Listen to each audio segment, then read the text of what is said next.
Hello.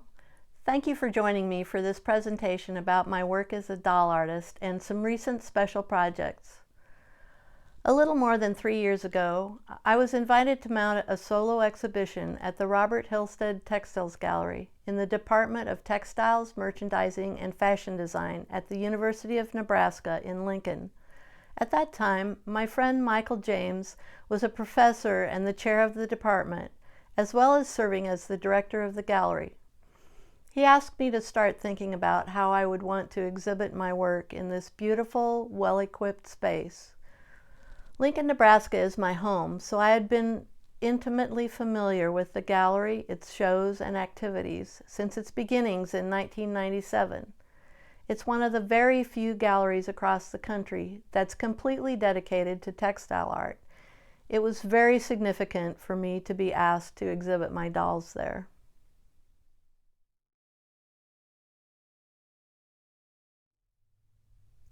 Michael James is also a world-renowned quilt artist, so he has an intimate understanding of the challenges faced by artists making objects that are often labeled crafts, that are considered women's work and aren't accepted as fine art or given exposure in galleries.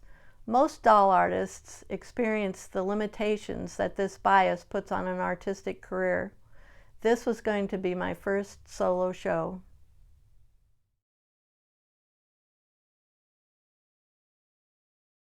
I've known Shelley probably close to 20 years since I came here, I think, and I've always admired her work. So a couple of years ago, being responsible for the summer exhibition, which is our longest exhibition in any given year, it usually runs from May until September, I thought it would be nice to show both our students in the university community as well as the greater Eastern Nebraska community a large collection of Shelley's work in one place. I've always admired her capacity to put fabrics together in a really sensitive and expressive way. And I've also been sort of seduced by the persona of each of her dolls. They each have their own kind of character, and a lot of that character is defined by the costumes that Shelley creates for them. So I thought that giving our students the opportunity to see how fabric can be built, or rather how clothing ensembles can be built to have an expressive function would be useful, because a lot of fashion designers have done that through fashion history, and this approach to layering different fabrics and juxtaposing different prints and wovens in such an expressive way is something that keeps recurring in fashion. It's not really currently so much a trend, but it comes back periodically. Over the years, I had seen lots of shows by amazing textile artists in the Hillestad Gallery, many striking roomfuls of colorful, seductively textured, and brilliantly crafted textile art. And I wanted my show to be more than simply smaller works on pedestals. That inspired me to create 3 special projects specifically for my exhibit. I started working on a large crazy quilt, something I'd always wanted to make anyway. That would occupy one of the large walls and work as a backdrop to the dolls, and would remain consistent with my vision and materials. The quilt was born out of the impulse to bring some favorite pieces in my vast fabric collection out of the drawers and bins and into the light of day, where they could be appreciated. For many years, I've gathered fabrics that to me are heart-stopping in their dramatic appeal, in order to curate a personal palette for my doll making and other textile artwork. The genesis of project ideas is often the fabrics in my palette themselves. The quilt also became a sampler for learning and practicing various traditional decorative embroidery stitches. Then I learned that the gallery was equipped with a system that could project on the wall any type of video I wanted to create. This video, 30 feet wide by 9 feet tall, would provide the other backdrop for my show. I immediately thought to myself, I have to make an animation. I had toyed with film animation when I was young, but having never worked with any digital animation software before, I knew I had a steep learning curve ahead. The video you saw at the opening of the presentation is the result of 4 intense months in front of the computer, stretching my aging brain to its limits. I did finally succeed in learning a lot, at least enough to materialize what I'd imagined for my show. I've been fascinated with animation since I was a small child. If you had asked me when I was 8 years old what I wanted to be when I grew up, I would have said an animator. I loved the animated cartoons I saw during my 1950s childhood on TV and in movie theaters. And for as long as I could remember, drawing had been my favorite activity. I also understood that there was a job called animator that involved making drawings come to life and move. I wanted a piece of that. In my early 20s, I did end up making some traditional cell animation on film, working with my technically inventive artist friend David Brink, using homemade jerry-rigged equipment and a second-hand military aerial surveillance camera, almost the size and weight of a car engine. This experimentation was fruitful, but my energies shifted to other endeavors for quite a few years. So when I was offered the opportunity to project a huge video up on a gallery wall, it became apparent that I still wanted to be an animator. So I began teaching myself how to use digital animation software.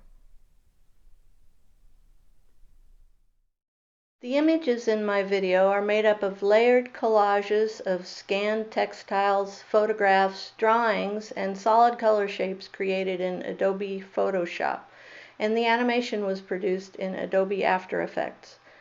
The finished video is a fanciful depiction of my doll-making studio and includes real stuff. I do actually live in a purple house. Imagined stuff. It's not actually surrounded by rolling hills populated with huge fabric flowers. Metaphysical stuff, the disembodied hands of the artist's spirit. Inspiring stuff, like bits of Remedios Varo's paintings used for wall hangings and illustrations in the credits. And wishful thinking. I wish I had that wallpaper. I hope it gave you an impression of my environment and process. When my animation was done, I was very fortunate to be able to talk a musician friend into composing, performing, and recording an audio track to go with it. So a million thanks to Levi Gerlach for that marvelous, inspired contribution. The animation and the soundtrack became not only an art piece that visitors to my exhibition could watch and absorb, but playing in a continuous loop, it also became the ever-present, ambience-defining background of the show.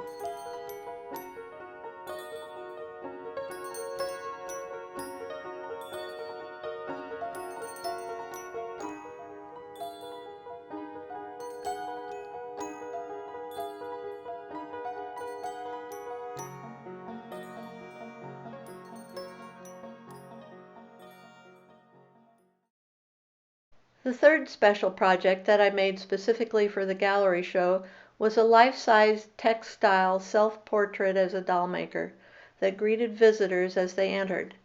It's made of 2 quilted cutouts, front and back, stitched together over a metal skeleton. Friends Mike Burdick and Ron Swanson donated their time and metal shop expertise to make the skeleton that allows it to hang rigidly in its proper shape. This piece incorporates a dress that I made for myself from antique bark cloth curtains in the late 70s or early 80s and wore for decades to the point of fraying. This picture shows the dress in its original form, worn during my 1987 pilgrimage to Frida Kahlo's house in Mexico City with my friend Karen Blesson. My show opened on my 69th birthday, May 31st, 2019, We had a grand opening party that evening with an estimated 200 visitors, including all of my far-flung family members who came to town also for my son's wedding, which was 2 days later. My friends brought beautiful food and a birthday cake. It was one of the most moving events of my life. One of the things that impressed me was the opening night Mm-hmm. It was reception. packed. Nearly 200 people in the gallery. For the full 2 hours of the reception, you could hardly see the dolls Yes. for the population. And I can't recall a single instance where we've had that many people in the gallery at one time. Isn't that wonderful? So it was really a fabulous turnout, and pretty much the entire art community of Lincoln was, or a good part of the art community. Those of who weren't Lincoln on was vacation here. already. Those who weren't on vacation already, right. So that Well- must have made you both of you so proud. Well, it was gratifying. It's a very because special night. As I said earlier, one of our objectives is to service the sort of quality of life aspect of the community, and this was a really great expression of our success at doing that. Yes. And I've lived here most of my life, so I warned Michael, I have a lot of friends, Michael, we're going to have a reception. And so we put that together, and we fed them and entertained them. And Oh, yes. so Oh, we saw photos and it looked it was- amazing. It was very moving for me to have all these people come out to support me. I can't tell you, it was Absolutely. I cried at least twice. So. Oh, I'm sure. Oh, it's been fabulous. So is this the first time that you have had an exhibition that was mainly centered around dolls? Yes, it's the first time we've shown dolls. We're really willing to kind of explore the full range of the textiles and apparel world, and we have no elitist bias against something that might be considered to be too popular or too grassroots. In fact, that partly explains the strong huge turnout. reception. Yes, Exactly. yes. Well, dolls for a lot of people, they mean so many different things. Mm-hmm. And for Shelley's work, it takes you to a place that art takes you to. Yeah. And so when you look at her work, you feel something. It's not just supposed to sit there and look pretty. Well, It obviously, tells a story. Your viewers know that doll making has had a very long history, and what is impressive about Shelley's work is that it continues to break new ground, and that's important. Thanks, Mike. With Yes. traditions of that sort. In the hallway right outside of the gallery entrance, there is a showcase window where something related to the current show is displayed, sort of a preview to draw people in. I decided not to put any finished works in the window, but instead to gather up a bunch of interesting looking stuff from my studio and my process, a peek at the chaos out of which order and artwork is created. Here's the entrance to the show. Inside the door, on the wall to the right, I placed a placard showing the stages of the making of one of my heads and a written statement about my techniques and intentions. It read, "My dolls are made of wool-stuffed cloth forms with wooden ball joints for articulation. Their heads begin as a seamed, stuffed basic shape made of hemp and cotton knit fleece. Facial shapes are refined with needle sculpting stitches, then covered with a cotton knit skin fabric. Embroidery defines the eyes and lips. The most recognizable element of my signature design style is my stuffed cloth hair. A fitted cap made of the hair fabric is stitched to the head, then hair shapes are constructed piece by piece and stitched into place. I think of my dolls as collages, juxtaposing disparate found patterns, colors, and textures into unexpected, meaningful relationships. The contrast of the large-scale patterns of many of the fabrics I use with the small size of the figures and their simplified anatomical forms exaggerates the impression that these are stylized dolls. They are not inhabiting the realm of artistic realism. My intention is to render a human shape that can serve as a familiar, approachable canvas on which to express, in the languages of form and color, the sentiments of comfort, serenity, compassion, and optimism that I aspire to contribute to a difficult world. These pictures will give you an impression of the room and how we set up the show. Photographing in the gallery was rather difficult because each doll was brightly lit by spotlights from the ceiling, and the projected image of the animation also caused a brightness and color imbalance that made it hard to photograph the dolls. So in some, the video has been turned off, making the room appear dark. So you'll have to trust me when I tell you that the lighting, orchestrated by Bryce Bassett, a grad student from the university's theater department, was breathtaking and absolutely brought the art to life in the perspective of being in the room.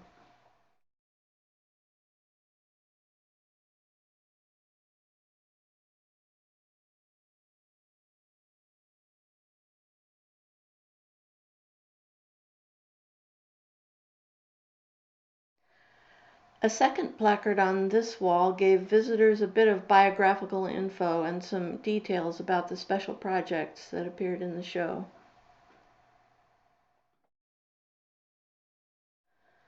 I was born in Lincoln, Nebraska, and have lived in my hometown for all but 4 of my 70 years. As far back as my conscious memory goes, I've always identified as an artist, so I never had the challenge of deciding what I wanted to be.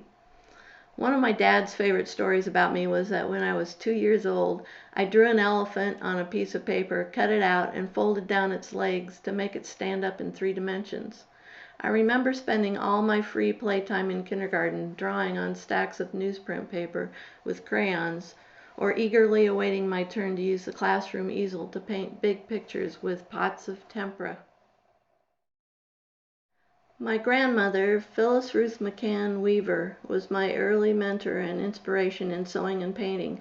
She always encouraged my art making. She was a talented amateur painter and bought me oil paints when I was 10 and taught me how to paint landscapes from calendar photos. She's shown here with the doll clothes she made for me and my sister. I earned a Bachelor of Fine Arts degree from the University of Nebraska in Lincoln, majoring in printmaking and graphic design.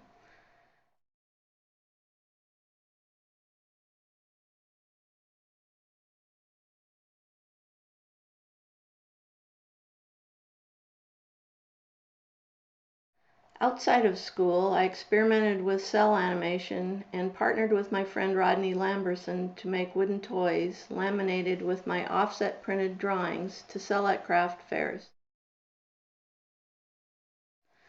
This photo by Steve Rifkin is of our table at the Plaza Art Fair in Kansas City in 1975. These toys led to making my first intentional art dolls out of wood, decoupaged with watercolor and pencil drawings, with added details of cloth.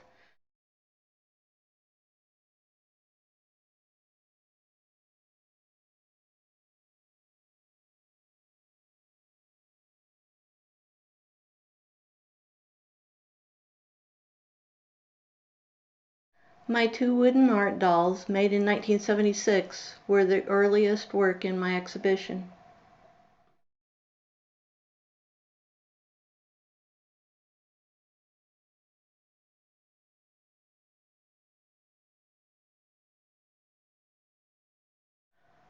My 20s were also focused on establishing a 20-year career as a freelance illustrator. At age 28, I moved to New York City to pursue illustration jobs, and after 2.5 years there, maintained a New York client base of publishers, magazines, and advertising agencies from back home in Nebraska.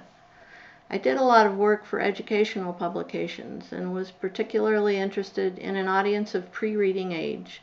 For 13 years, I did monthly assignments for Scholastic's wonderful kindergarten magazine called Let's Find Out, working closely with its editor and writer, Jean Marzullo, best known for her beloved book series, I Spy. Our art director and the designer for many of those years was Carol Devine Carson, who went on to become the esteemed book designer and head art director at Knopf Books. Jean and I also collaborated on a series of punch and play books featuring her stories with my paper dolls and illustrations. I always loved paper dolls, long before I became a doll maker and created this one for a special NIADA paper doll project.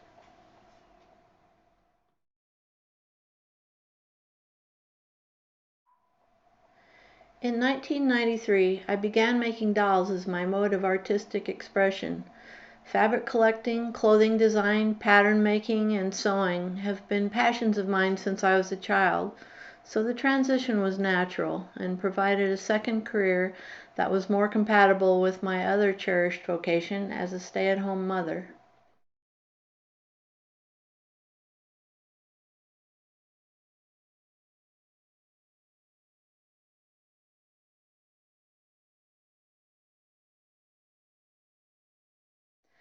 Since textiles have always seemed to be the most satisfying medium for me, I experimented with more expressive ways of working with the basic materials that I had already used to create play dolls for my children, and developed a way of working that utilized my sewing skills and my already out of control collection of fabrics.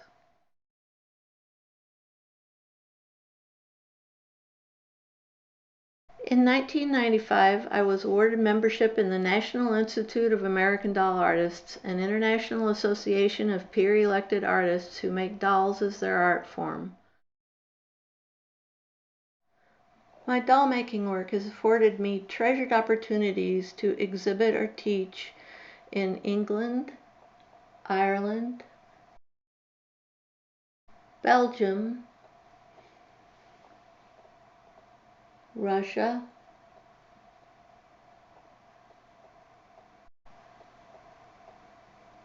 Ukraine,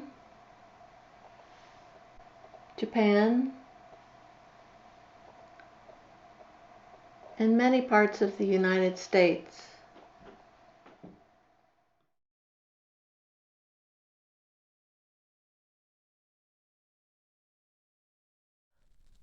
Through my association with NIADA for the last 25 years, I've found lifelong friends and kindred spirits who understand and validate my passion for making dolls.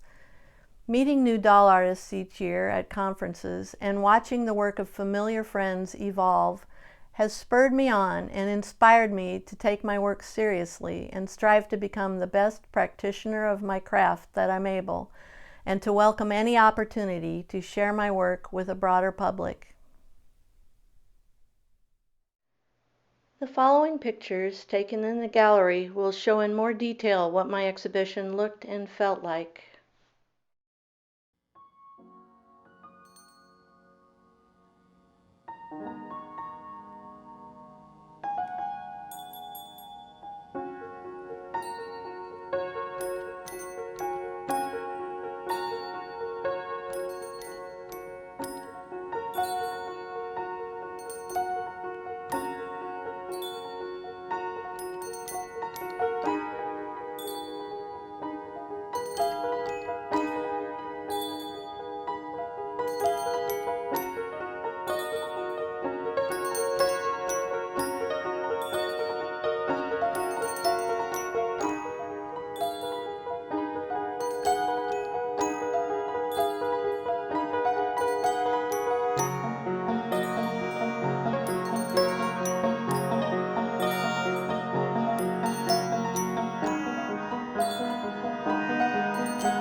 On the wall by the door, a screen was mounted which showed a loop of pictures of dolls that weren't in the exhibit.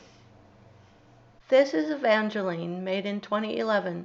She embodies pure sweetness, fueled by sugar cookies, like the partly eaten one in her hand, made of cloth with glass sugar beads. Here is Pippa, also created in 2011, with her blooming hair and a stuffed ruffle down the sides of her pants.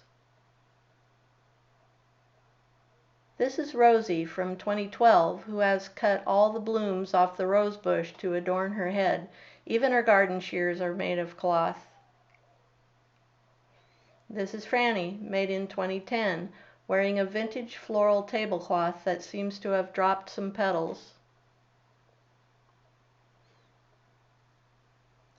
This is May from 2004.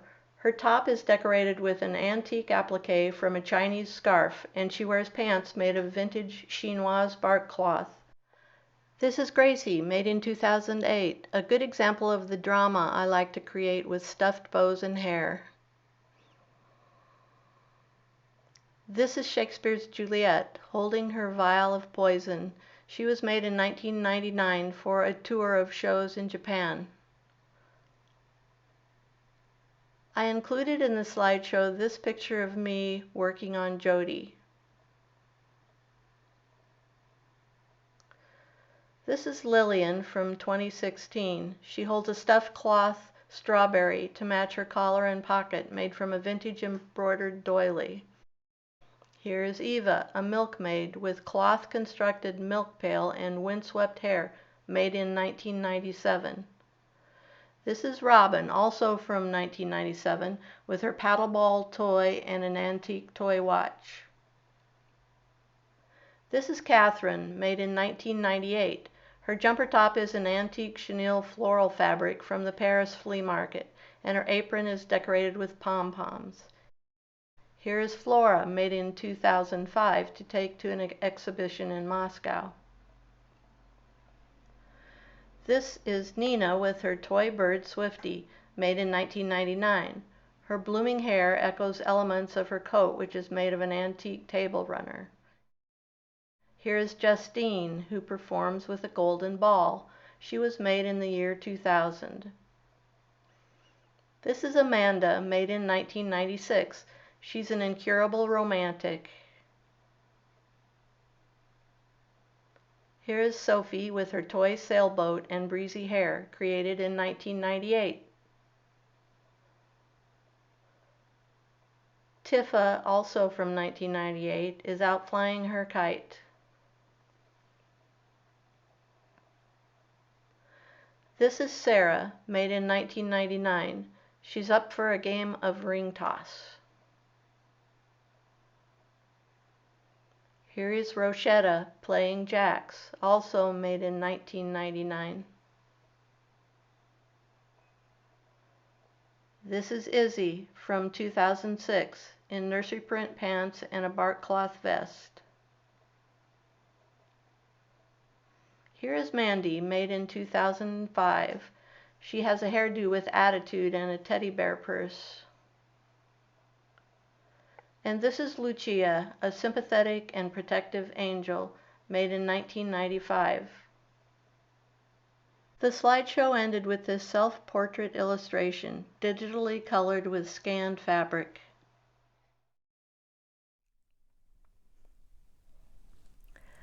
The reaction to my show at the Hillestad Gallery will continue to inspire me for as long as I make dolls.